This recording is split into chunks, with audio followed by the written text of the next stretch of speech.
All right, resuming our discussion of the Fear 105 shotgun, and we're going to talk about disassembly here in just a minute. But before we do that, let's take a look at a couple of the items that you need to actually clean the firearm.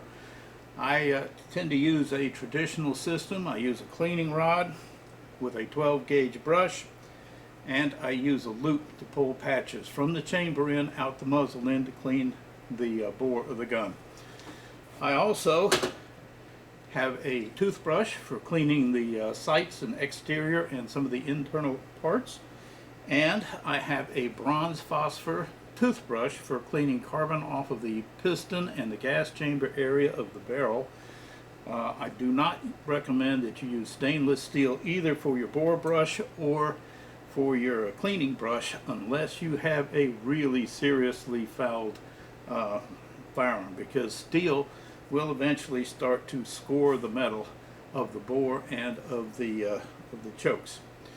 For lubrication, cleaning and lubrication, I use Bore Bright as the cleaning solvent, and for final lubrication of everything, I use a rim oil to protect from rust and to lubricate the parts that need to be lubricated.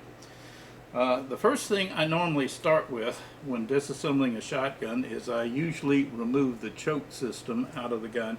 I clean the outside of the choke using the bronze phosphor brush if necessary, toothbrush if not, and then go over it with a clean patch and then finally lightly lubricate it. One of the deficiencies that I found in the warranty card slant instruction manual is there's no discussion about what choke to use when. Generally speaking, under U.S. metallurgy, if a choke does not say steel on it, you don't want to use that choke with steel shot as your ammunition. Generally speaking, you can use the cylinder bore for anything. You can use the improved cylinder choke under U.S. standards with steel, but anything tighter than that, the choke needs to specifically say steel. I am unfamiliar with Turkish metallurgy, so don't know exactly how that equates here. But if you do use the internal choke, which I have the modified choke in here, and don't use the cylinder bore muzzle brake choke, then you will need a choke tool to remove the choke. If this stays together as properly assembled, then you can simply unscrew the whole thing out of the bore without a tool. However, if the muzzle brake portion separates from the choke portion, then you're going to have to use that rubber wrench that we showed you earlier. All right, the disassembly sequence, you don't really need a gun vise like I have right here for disassembly or reassembly, but it does make it a little bit more convenient to do that. So, the procedures for disassembling the gun starts always with making sure that the gun is completely unloaded.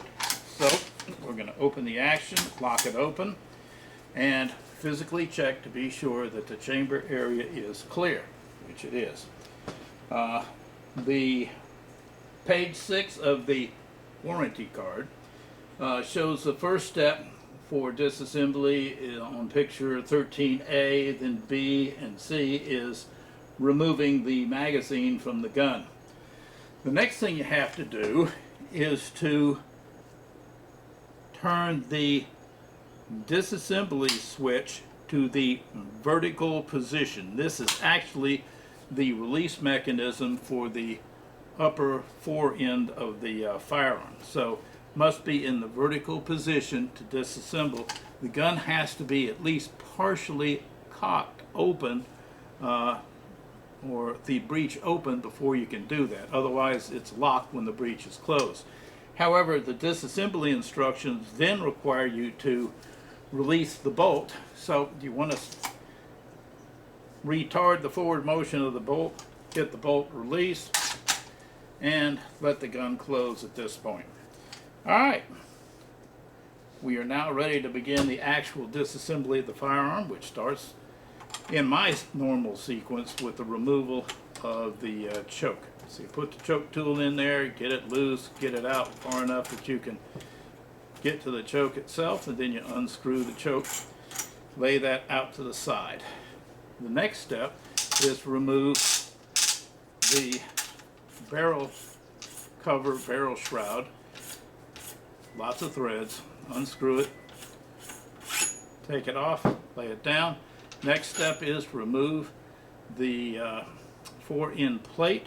Oddly enough, in the reassembly, doesn't even mention this step. With the release mechanism set, now all you have to do is pull the 4-in group off of the barrel. The barrel, bolt carrier, and piston system are all held in with 2 nuts. These nuts have arrows pointed on how to disassemble them. One nut turns one direction, the other nut turns the opposite direction. So this first nut you unscrew.